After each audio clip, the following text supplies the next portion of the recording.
Bienvenue dans cette nouvelle édition du 12-15. Voici les titres de l'actualité. La conférence du sommet du 6e traité de coopération d'amitié entre le Burkina Faso et la Côte d'Ivoire a pris fin le 18 juillet. Le renforcement du partenariat bilatéral a été acté par la signature de 11 accords. Nouvel exécutif aux Comores, le président Azali Assoumani a procédé à un remaniement ministériel le 17 juillet. Sa nouvelle équipe composée de 14 ministres se présente comme un gouvernement de rupture. Et puis rajeunissement de l'administration publique en République démocratique du Congo. Le gouvernement a décidé la mise en retraite de plus de 1200 hauts fonctionnaires de l'administration publique. La capitale burkinabé Ouagadougou a abrité les 16 et 17 juillet les travaux du 6e traité de coopération et d'amitié entre la Côte d'Ivoire et le Burkina Faso en présence des chefs d'État Alassane Ouattara et Roch-Marc Christian Kaboré. À l'issue de ces assises, les deux gouvernements ont procédé à la signature de 11 projets d'accords bilatéraux, notamment axés autour de la formation professionnelle, de la coopération militaire et des transports. Le président burkinabé Roch-Marc Christian Kaboré s'est exprimé. Je vous propose de l'écouter. Monsieur le Président, distingué personnalité, notre coopération avance et se nourrit de notre ambition commune de bâtir pour nos populations respectives des nations démocratiques, paisibles et prospères. C'est pourquoi je tiens à saluer la mise en œuvre de cet instrument qu'est le TAC, qui nous permet de réaliser des progrès dans plusieurs secteurs clés de notre développement, tels que les infrastructures routières et ferroviaires, l'énergie, la diplomatie, la libre circulation des personnes et des biens, la défense et la sécurité, la coopération administrative transfrontalière et les échanges commerciaux. C'est aussi le lieu pour moi de me féliciter du travail accompli ces derniers jours par nos experts et nos ministres, à travers le comité conjoint de suivi et d'évaluation des décisions et recommandations de notre traité, ainsi que les réunions et sessions préparatoires de ce 6e sommet. Tous ces efforts concourent à renforcer l'efficacité de nos deux gouvernements. Son homologue ivoirien Alassane Ouattara a également tenu à redire l'engagement de son pays, la Côte d'Ivoire, à renforcer sa coopération avec le Burkina Faso. On écoute le président ivoirien. La priorité que nous donnons au renforcement de nos relations de bon voisinage et à la construction d'un axe économique, politique et social fort entre nos deux pays doit demeurer l'engagement constant de nos gouvernements. Je voudrais à cet égard vous exprimer toute ma gratitude pour toutes les dispositions qu'il vous a plu de faire prendre pour la parfaite organisation de cette rencontre.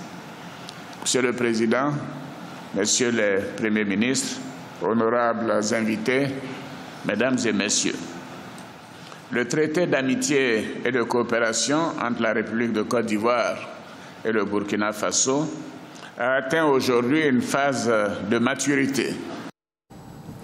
Dans l'actualité également, la Cour pénale internationale doit statuer ce mercredi 19 juillet sur la dernière demande de liberté provisoire émise en 2016 par les avocats de l'ancien président ivoirien Laurent Gbagbo. Pour rappel, la Chambre d'instance avait rejeté en 2016 la 11e demande de liberté provisoire, alors que le président de la Chambre, Kuno Tafuser, s'était prononcé en faveur de la libération de Laurent Gbagbo. La Chambre d'appel de la CPI devrait rendre son jugement relatif à l'appel à l'encontre de la décision sur la détention de Laurent Gbagbo ce mercredi à 14h30 GMT.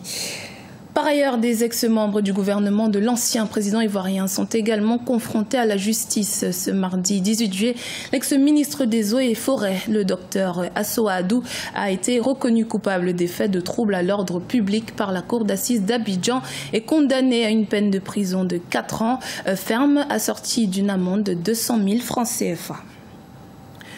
Remaniement ministériel aux Comores, le président Azali Assoumani a mis en place le 17 juillet un gouvernement de rupture. Seuls les postes occupés par les membres du parti Djoua de l'ancien président Ahmed Abdallah Mohamed Sambi ont été remplacés à l'exception d'un seul. Ce nouveau gouvernement, composé de 14 ministres, laisse place à une équipe moins hétéroclite. Écoutons à ce propos l'analyse du journaliste comorien Mohamed Inoussa. Le président président Azali voulait rompre avec Djoua, bon, ça se confirme, mais par contre, il voulait élargir, il voulait faire une ouverture envers une partie de l'opposition. Ce que a refusé le parti présidentiel, en tout cas les barons du parti présidentiel qui se sont opposés à cette ouverture. Il y a eu des passes d'armes entre les deux partis ces derniers temps, et ça s'est accentué surtout suite à la rupture des relations diplomatiques avec le Qatar. Le Djoua qui ne voyait pas de très bon œil cette rupture des relations avec Doha a émis des critiques ouvertement envers le président, ce que n'a pas apprécié le gouvernement.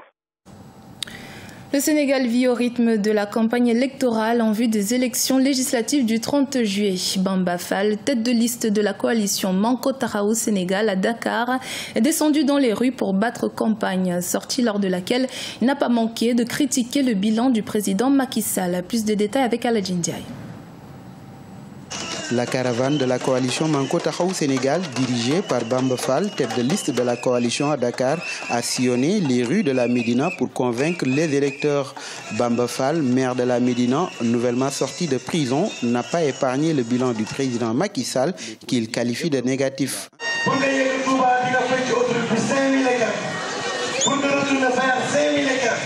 Je pense qu'il est temps qu'on ait une bonne Assemblée nationale, parce qu'ils ne font que nous berner et profiter de la population. Macky Sall nous parle d'autoroute à péage Ila Touba et il faut payer 10 000 francs CFA au péage pour aller et venir. Ça, c'est trop. Et c'est le même cas que le train express régional où ils vont investir 600 milliards pour juste s'arrêter à Rufisque. Le Sénégal n'a pas besoin de ça. Ils se font de l'argent sur le dos des Sénégalais. Bamba Fall, connu pour être l'homme de confiance de Khalifa Sall, dénonce aussi l'arrestation de certains leaders politiques, des emprisonnements qu'il qualifie de volonté manifeste du pouvoir en place de museler l'opposition.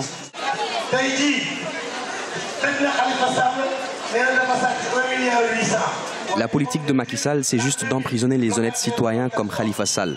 Il dit que Khalifa a volé 1,8 milliard, mais en l'an 2000, il était locataire à Castor. Et il a mis pour cette élection législative 3 milliards pour sa campagne. Je lui demande juste où est-ce qu'il a trouvé cet argent. Il nous avait promis 500 000 emplois pour les jeunes. Jusqu'à aujourd'hui, rien.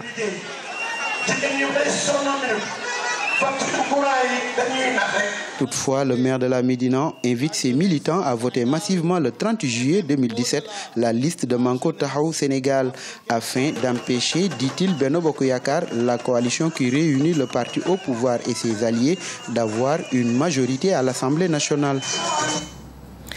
En République démocratique du Congo, le gouvernement a décidé de rajeunir son administration publique. Inchangée depuis des années, la mise en retraite de 1200 hauts fonctionnaires de l'administration publique suscite par ailleurs un autre questionnement, celui de la formation de ceux qui sont appelés à prendre la relève. Les détails dans ce reportage en tant que correspondant Jacques Amboka. En République démocratique du Congo, 1200 hauts fonctionnaires de l'administration publique viennent d'être mis en retraite. Signé le 10 juillet 2017 par le Premier ministre Bruno Tshibala et le ministre d'État en charge de la fonction publique Michel Bongongo, ce décret vise au rajeunissement de l'administration publique restée sans renouvellement depuis plusieurs années. Plusieurs fonctionnaires ont par ailleurs été promus en remplacement des nouveaux retraités à qui le gouvernement a promis de garantir tous leurs droits à la retraite pour de nouvelles perspectives. Après avoir rendu des bons et loyaux services aux nations, à la nation, il était quand même normal qu'on aille à la retraite. C'est une disposition légale. Je suis très contente d'avoir servi le pays pendant autant d'années. On est un peu patron de soi-même. Alors il faut aller dans l'agriculture, développer l'agriculture parce que nous sommes un pays à potentiel agricole immense et nous devons nous mettre tous là-bas pour essayer de produire plus, pour permettre de manger normalement.